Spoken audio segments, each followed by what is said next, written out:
안녕하세요. 교육대학원 평생교육인적자원개발 전공 김세정입니다. 오늘 저는 이상심리학 사례 연구 교재를 바탕으로 조현병 사례 연구 루카스에 대해 발표하도록 하겠습니다.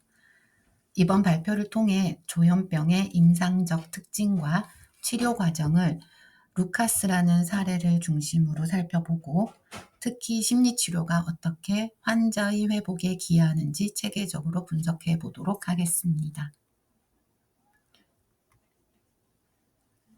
오늘 발표는 크게 네 부분으로 구성되어 있습니다. 먼저 첫 번째 부분에서는 조현병의 개요를 다루겠습니다. 여기에서는 DSM-5 진단 기준, 발병 원인으로서의 유전적, 환경적 요인, 그리고 소인, 스트레스 모형에 대해 설명하고 주요 증상과 진행 과정을 살펴보도록 하겠습니다.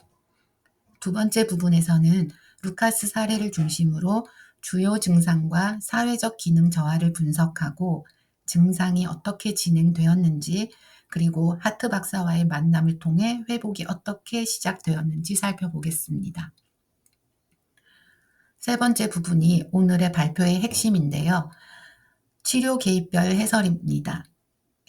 생물 행동학적 프로그램을 기반으로 한 전체 흐름을 먼저 설명하고 약물 치료, 인지행동 치료, 사회기술 훈련, 가족 상담, 재활 프로그램, 각각의 역할과 효과를 국내외 연구 근거를 함께 상세히 분석해 보도록 하겠습니다.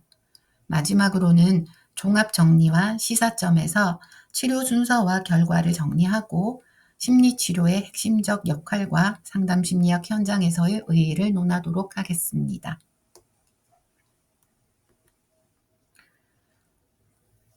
이번 발표를 통해 여러분께서 달성하시게 될 학습 목표는 다음과 같습니다. 첫 번째, 조현병의 임상적 특징과 발병 과정을 명확히 이해하실 수 있을 겁니다.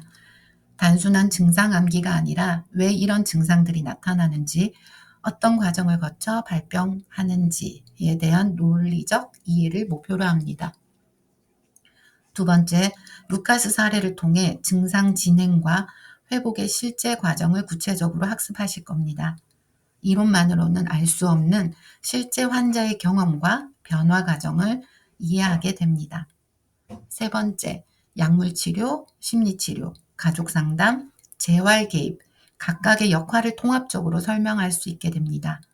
각 개입이 언제, 왜 필요한지, 어떤 효과를 기대할 수 있는지 명확히 구분하여 이해하게 됩니다. 네 번째, 국내외 연구 근거를 바탕으로 심리치료의 효과성과 상담심리학적 의의를 논리적으로 제시할 수 있습니다.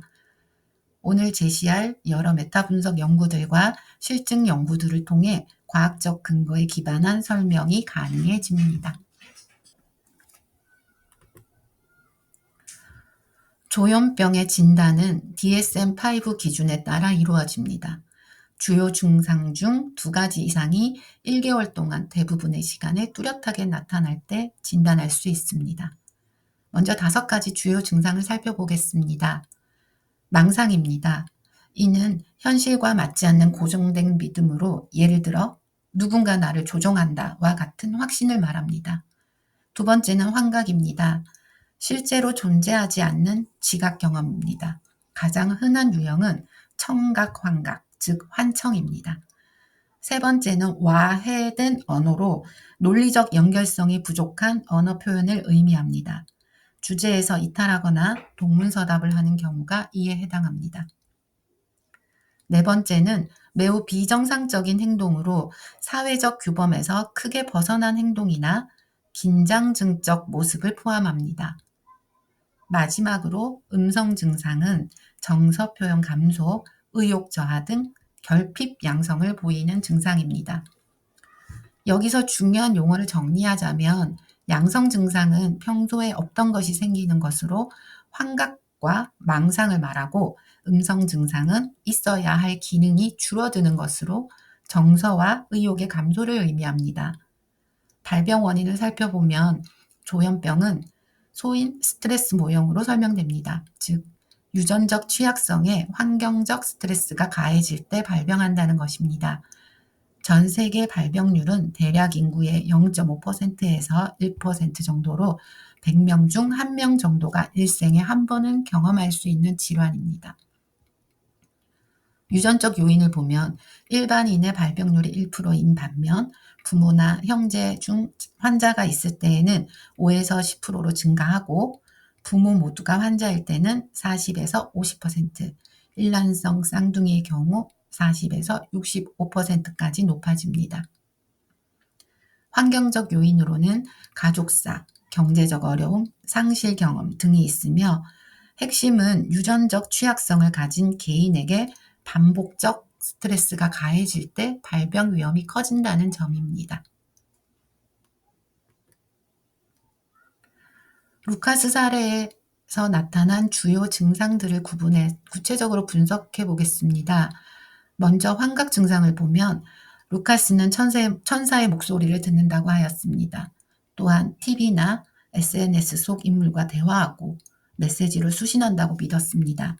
이는 전형적인 청각 환각과 관계사고의 양상을 보여줍니다.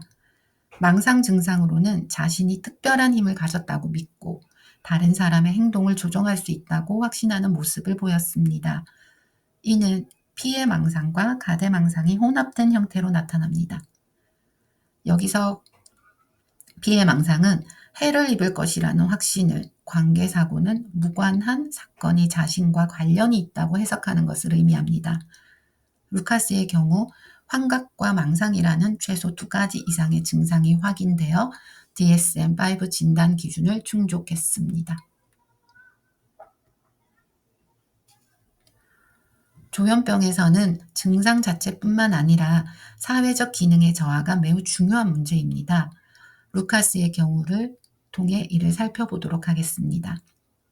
사회적 기능 저하에서 보면 첫째로 학업 부진과 학교 중퇴가 있었습니다. 둘째로는 대마초 사용이 습관화되었고 셋째로는 친구 관계가 단절되며 고립이 심화되었습니다. 증상을 진행하는 과정을 시기별로 나누어 보면 초기에는 학업 곤란, 불안, 환청이 나타났습니다. 중기로 갈수록 망상이 심화되면서 반복적 입퇴원 경험을 했습니다. 후기에는 약물 치료와 상담, 가족 개입을 통해 점차 안정되는 모습을 보였습니다. 여기서 중요한 포인트는 증상 안정과 기능 회복이 별개의 과정처럼 보여도 진정한 회복을 위해서는 2가지 모두 필요하다는 점입니다. 단순히 증상만 억제하는 것이 아니라 일상생활의 사회적 역할을 회복하는 것이 치료의 궁극적 목표라는 것을 알 수 있습니다.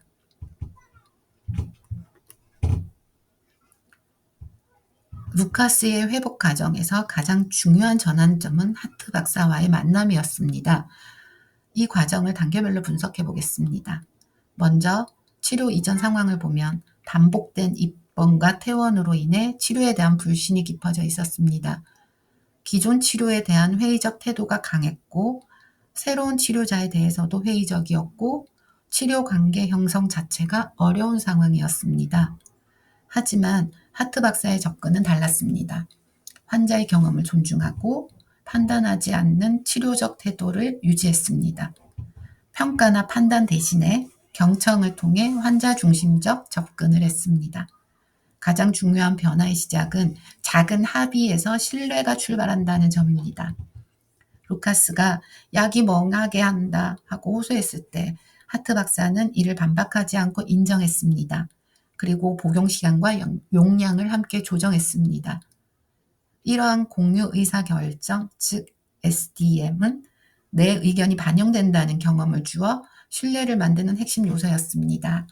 또한 동기면담 기법을 통해 비판 대신 공감, 질문, 요약으로 스스로의 변화 이유를 찾게 도왔습니다. 이처럼 점진적 치료 관계 구축을 통해 루카스의 회복이 시작될 수 있었습니다.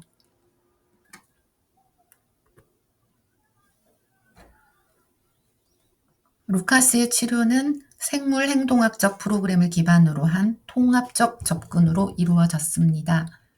전체 치료 흐름을 단계별로 설명해 보겠습니다. 첫 번째 단계는 동기화와 복약 협상입니다. 동기 면담과 공유 의사결정을 통해 치료 동기를 강화하고 약물 복용에 대한 공유 의사결정을 이루어냅니다. 두 번째 단계는 CBTP, 즉 인지행동적 증상관리입니다. 왜곡된 사고 패턴을 수정하고 현실적 대처 방법을 학습합니다.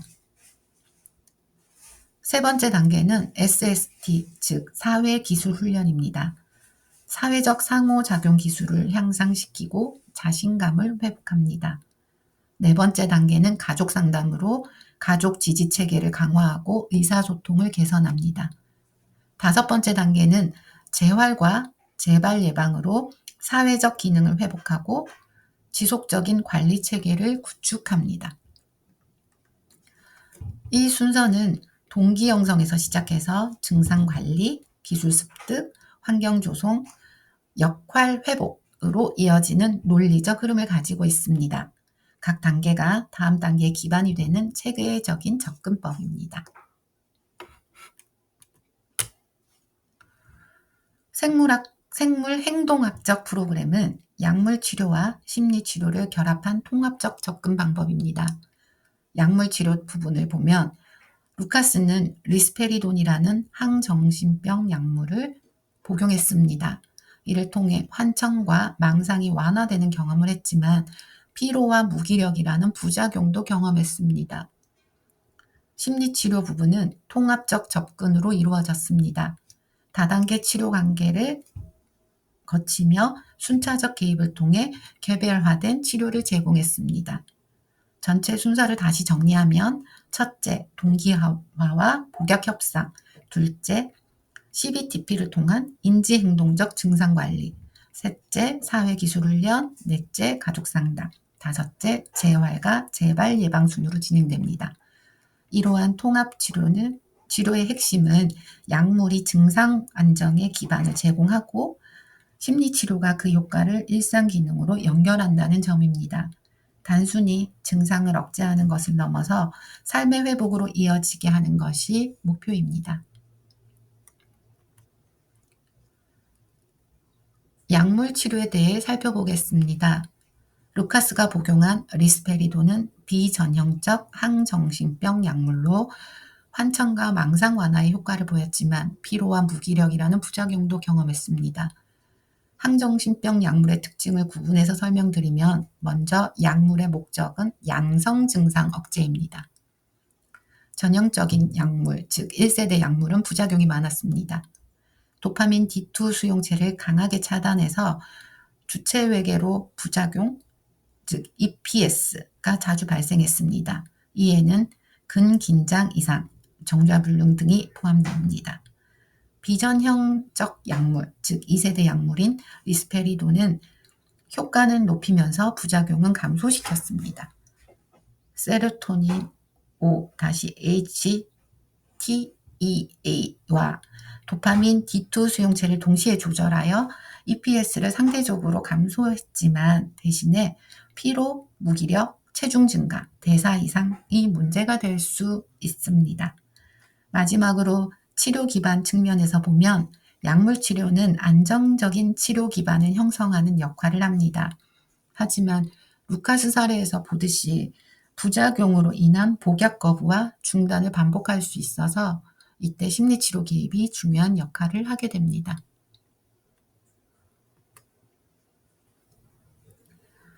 약물 치료와 심리 치료를 병행했을 때의 효과에 대해 루카스 사례와 연구 근거를 함께 살펴보겠습니다. 루카스 사례를 보면 리스페리돈 복용 후 환청과 망상이 완화되었는데 피로와 무기력, 부작용으로 인해서 복용 거부와 중단을 반복했습니다. 약물 치료는 증상 안정에 기초가 됐지만 심리치료 병행 없이는 불완전했던 것입니다. 이를 뒷받침하는 국내 연구로 이동은은 2012년 연구가 있습니다.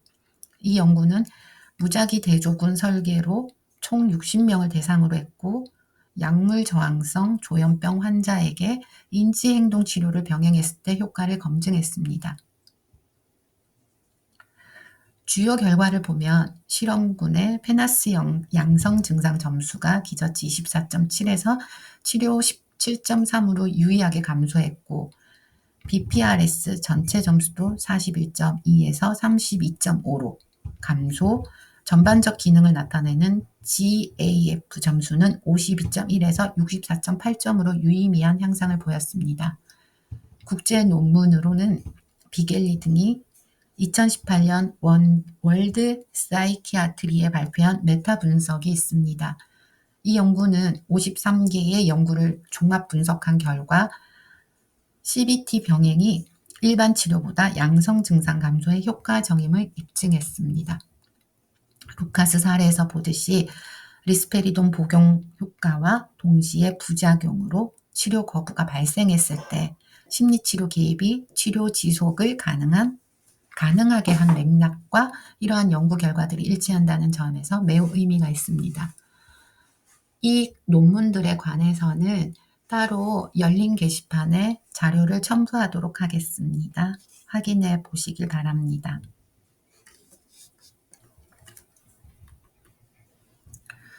인지행동치료는 루카스의 증상 관리와 현실적 대처 능력 향상에 핵심적인 역할을 담당했습니다. 인지행동치료의 목적은 왜곡된 사고를 수정하고 현실적 대처를 촉진하는 것입니다. 방법론적으로는 증상 기록, 신념 점검, 대안적 해석 탐색의 과정을 거칩니다. 구체적으로 설명하면 먼저 언제, 어디서, 무엇을 할 때 환청이나 망상이 강해지는지 일지화합니다. 그 다음에 증거와 대안 가능성을 탐색해서 혹시 다른 설명이 있을까? 라고 질문합니다. 마지막으로는 이건 병의 신호일 수 있다와 같은 자기 대체 문구로 통제감을 회복합니다. 효과적인 측면에서 보면 증상을 병의 일부로 재해석하게 됩니다. 루카스는 완전한 진실로 믿던 환청과 망상을 병의 일부로 재해석하기 시작했습니다. 조경면에서는 이러한 기법들을 증상 관리와 대처에 실제로 사용하게 됩니다. 인지행동치료의 핵심은 이 경험이 100% 사실이라는 해석을 유연하게 바꾸는 작업입니다. 이를 통해 환자가 증상에 대한 통제감을 회복하고 일상생활에서 더 효과적으로 대처할 수 있게 됩니다.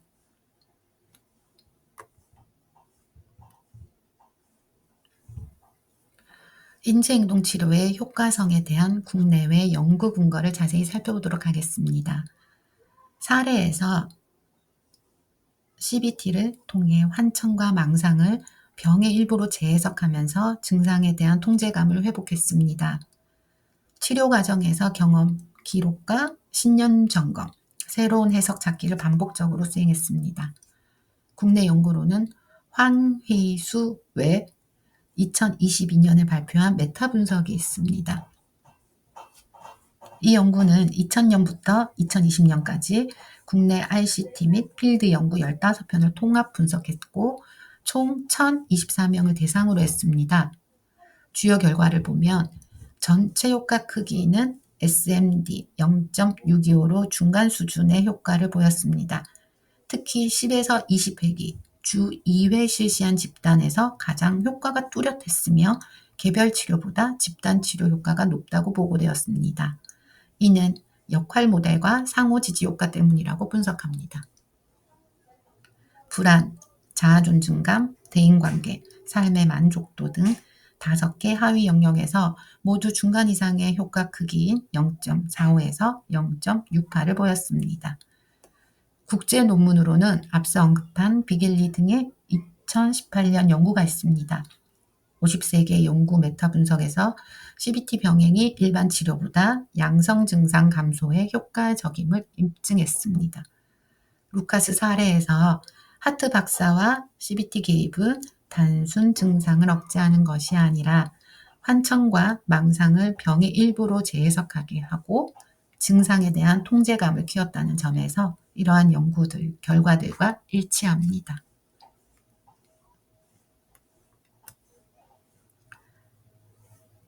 사회기술훈련은 루카스가 사회적 기능 회복에 하는 중요한 역할을 했습니다. 사회기술훈련의 목적은 사회적 기능을 회복하는 것입니다. 방법론적으로는 역할극, 모델링, 피드백, 반복 연습을 사용합니다. 구체적으로 설명하면 모델링은 치료자가 시범을 보이는 것이고 역할극은 상황을 연기해 보는 것이며 강화는 성공 반응의 칭찬과 보상으로 굳히는 것입니다. 마지막으로 일반화는 연습실에서 성취를 실제 생활로 옮기는 과정입니다. 효과적인 측면에서 보면 대화와 직업 활동이 기술이 강화됩니다. 루카스의 경우를 단계별로 보면 첫 번째로 사회적 기술 훈련에 참여하여 체계적인 기술 학습 프로그램을 시작했습니다. 두 번째로는 역할 연습과 기술 학습을 통해 실제 상황을 모방한 연습과 피드백을 받았습니다. 세 번째로는 성공 경험을 통해 자기 효능감 증진으로 자신감을 회복했습니다. 환청이 끼어들면 대화 맥락을 읽곤 했는데 짧고 명확한 문장을 연습해서 면접에서도 대응력이 좋아졌습니다. 사회기술 훈련이 단순한 기술 습득을 넘어서 실제 사회 상황에서 적응력을 향상시켰음을 보여줍니다. SST 효과 분석입니다. 사회기술 훈련의 효과성에 대한 연구 근거를 살펴보도록 하겠습니다. 루카스 사례에서는 SST 참여 후 짧고 명확한 의사표현이 가능해졌고 면접 연습을 통해 자신감을 회복하고 사회적 기능이 향상되었습니다. 국내 연구로는 박정임과 이금진이 2013년에 발표한 메타 분석이 있습니다. 이 연구는 국내 조현병 환자 대상 사회기술 훈련 29편을 분석했고 총 678명을 대상으로 했습니다. 주요 결과를 보면 대인관계 능력은 코엔스티 0.838로 강한 효과를 보였고 사회행동기술은 0.782로 역시 강한 효과를, 자기주장 기술은 0.601로 중간 수준의 효과를 보였다고 합니다. 특히 SST는 환자의 대인관계 기술, 사회적 행동, 일상생활 적응력을 향상시키는 데 효과가 있고 반복 훈련과 피드백을 통해서 사회적 위축, 고립, 음성 증상 개선에 기여한다고 보고되었습니다. 국제 논문으로는 글란홀름 등이 2014년에 발표한 연구가 있어요. 이 연구에서는 CBSST, 즉 인지행동 사회기술 훈련이 사회적 기능 향상 및 음성 증상 개선에 효과가 있다고 보고했습니다. 루카스가 SST 참여 후 짧고 명확한 의사표현이 가능해지고 면접 연습 과정에서 자신감을 되찾은 것은 이러한 연구 결과를 정확히 일치합니다. 현장에서의 의미를 보면 사람 사이에서 살아가는 힘을 복원한다는 기능치료라고 할 수 있습니다.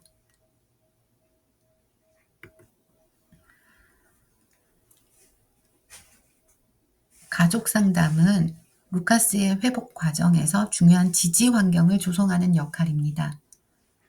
가족 상담의 목적은 가족 스트레스를 감소시키고 지지 체계를 강화하는 겁니다. 방법론적으로는 질환교육, 의사소통 훈련, 역할 분담을 포함합니다. 구체적으로 설명하자면 질환교육은 의지 부족해 너는 의지가 부족해 라는 오해를 줄이고 의사소통 훈련을 통해서 비난을 구체적인 요청과 지지 표현으로 바꾸고 역할 분담을 통해서 약물 관리, 일정 관리, 면접 동행 등 실제 지지를 체계화합니다. 효과적인 측면에서 보면 재발 위험이 감소하고 안정적인 환경이 확보됩니다. 가족은 종종 비난, 방어, 갈등의 악순환이 들어갑니다. 루카스의 가족의 경우를 봐도 단계별로 보면 먼저 문제 상황은 가족의 좌절과 비난으로 인한 갈등이었습니다. 두 번째 개입 과정에서 가족 상담이 진행되고 세 번째는 변화 결과로 태도 변화가 나타났습니다. 즉 지지가 증가하고 비난은 감소했습니다. 루카스의 가족은 비난이 줄고 지지가 늘어나면서 가정이 정서적 안전지대로 회복되었습니다. 높은 정서 표현은 비난과 과잉 개입이 많은 가정 분위기를 의미하며 재발 위험과 연관이 있습니다. 가족 상담의 효과성에 대한 연구 근거를 살펴보도록 하겠습니다. 사례에서는 가족 상담 후에 가족의 비난이 감소하고 지지가 증가했고, 루카스는 가정에서 안정감을 얻고 치료 수능도를 유지할 수 있었습니다. 김선화와 박수연이 2023년에 발표한 메타 분석 연구는 37개의 무작위 대조 연구를 종합했습니다. 이 연구는 1980년대부터 현재까지의 가족 개입 연구를 포함하여 다양한 문화권의 연구를 분석했습니다. 가족 개입의 핵심 구성 요소를 보면 심리 교육을 통한 조현병과 약물에 대한 정보 제공, 의사소통 기술 문제, 문제 해결 기술 개발, 가족 스트레스인 표현된 감정 감소, 위기 관리 전략 등이 포함됩니다. 주요 결과를 보면 매우 인상적인데요. 재발률이 표준 치료군의 49%에서 가족 개입군이 13%로 대폭 감소했고, 재입원율도 유의미한 감소를 보였고, 효과 크기가 0.53에서 0.6이었습니다. 전반적 증상은 중간 정도 효과 크기인 0.36에서 0.30에서 0.36을, 사회적 기능은 0.22에서 0.38의 효과 크기를 보였습니다. 또한 직접 및 간접 비용에서도 순전략 효과를 나타낸다고 했습니다. 동일한 연구의 영업판인 김앤박 2023년 연구가 인터내셔널 저널 오브 멘털 헬스 너싱에 발표되어 국제적으로도 인정받았습니다. 현장에서 의미를 보면 가족 개입은 조현병 환자와 가족 모두에게 큰 효과를 보이며, 특히 재발 예방과 가족 돌봄 제공자의 정신 건강에 효과적입니다. 나이스 가드라인에서는 모든 조현병 환자 가족에게 가족 개입을 제공할 것을 권고하고 있다고 합니다.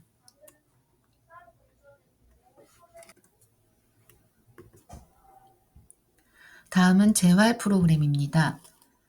루카스 사회복귀와 역할 회복에 결정적인 역할을 한 재활 프로그램의 목적은 사회적, 직업적 기능을 회복하는 겁니다.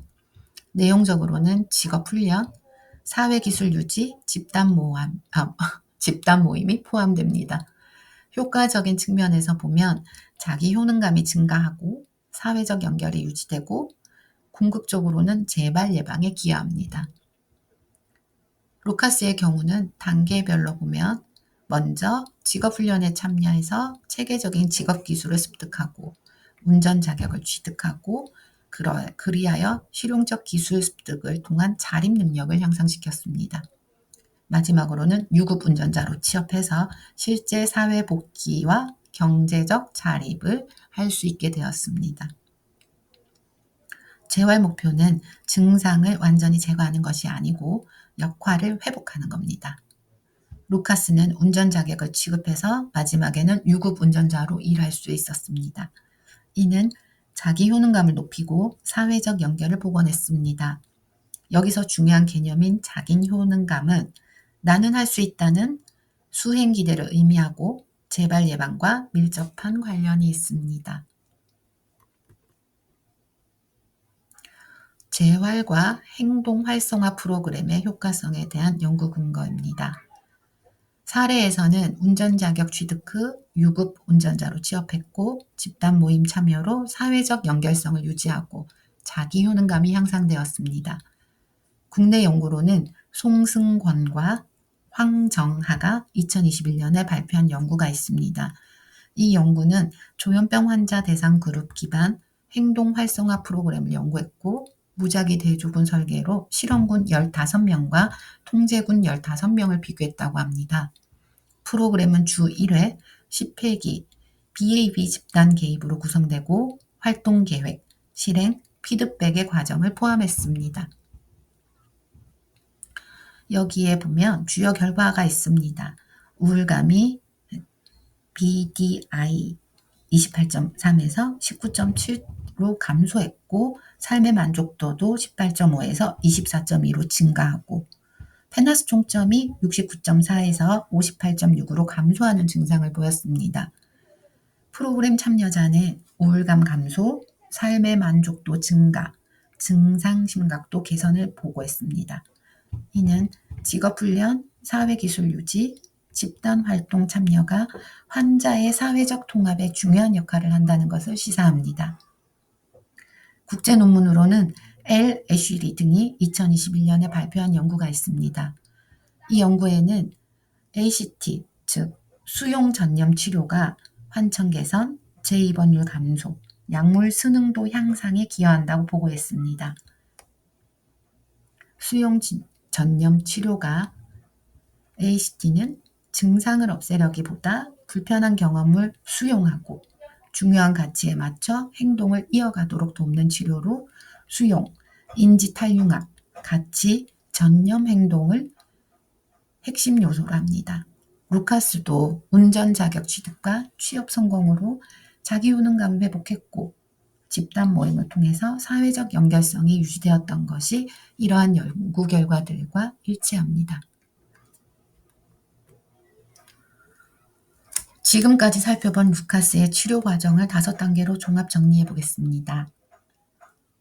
첫 번째 단계는 약물 치료로 리스페리돈을 통한 양성 증상 완화가 이루어졌습니다. 이는 급성기 안정화를 기반이 되었습니다.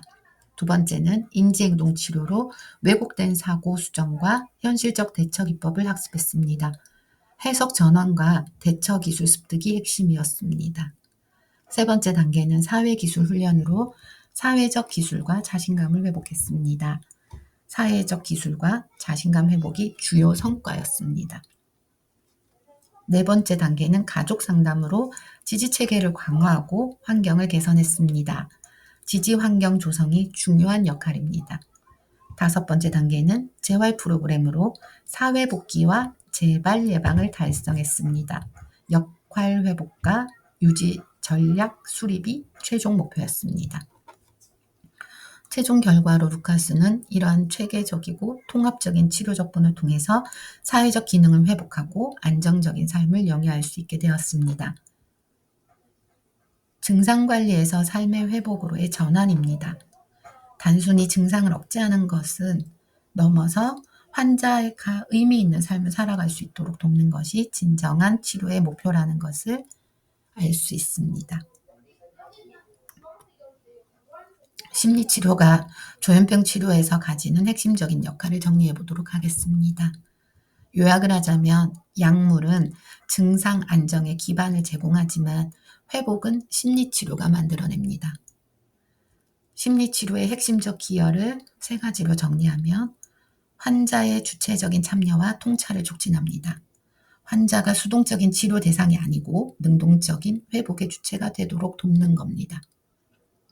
사회적 기능과 관계 회복을 지원합니다.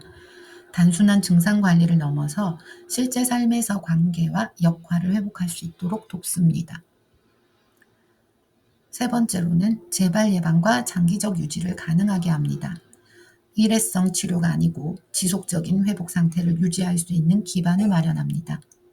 심리치료는 증상 억제에서 멈추지 않고 환자가 삶을 다시 살아갈 수 있도록 만드는 결정적인 역할을 합니다. 약물을 기반으로 하되 심리치료를 엔진으로 해서 환자를 주체적 참여자로 전환시키고 통찰을 키우고 기술을 복원하고 재발을 예방할 수 있게 하는 겁니다. 현장에서는 개입 간 연결과 맞춤형 조합이 성패를 가른다고 합니다. 각각의 치료가 독립적으로 이루어지는 게 아니고 서로 연결되고 보완되어야 한다는 점을 강조하고 있습니다.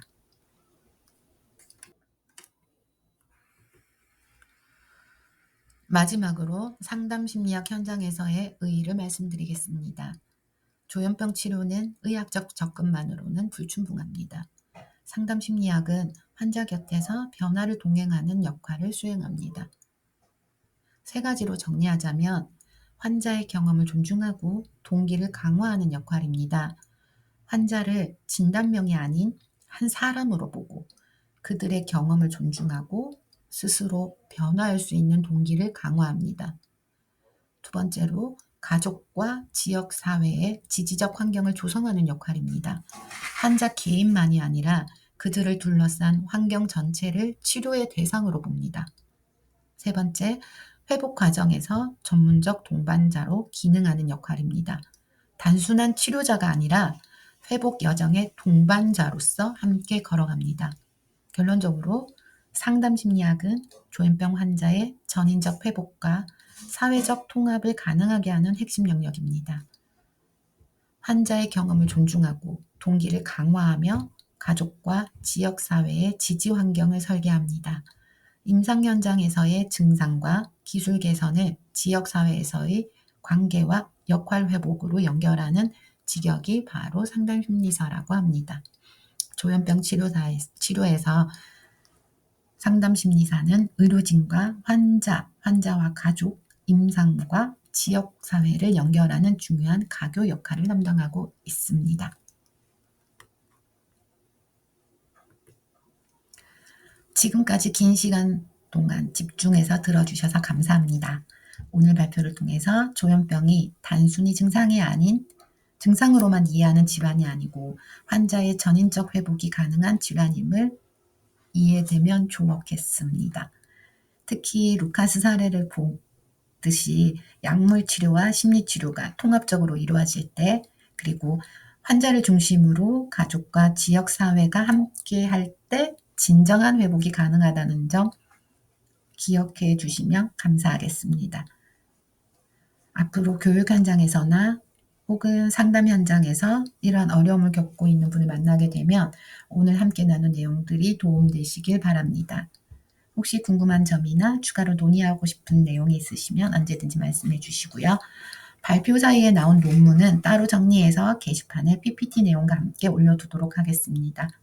도움되시길 바라요. 다시 한번 경청해 주셔서 감사합니다. 감사합니다.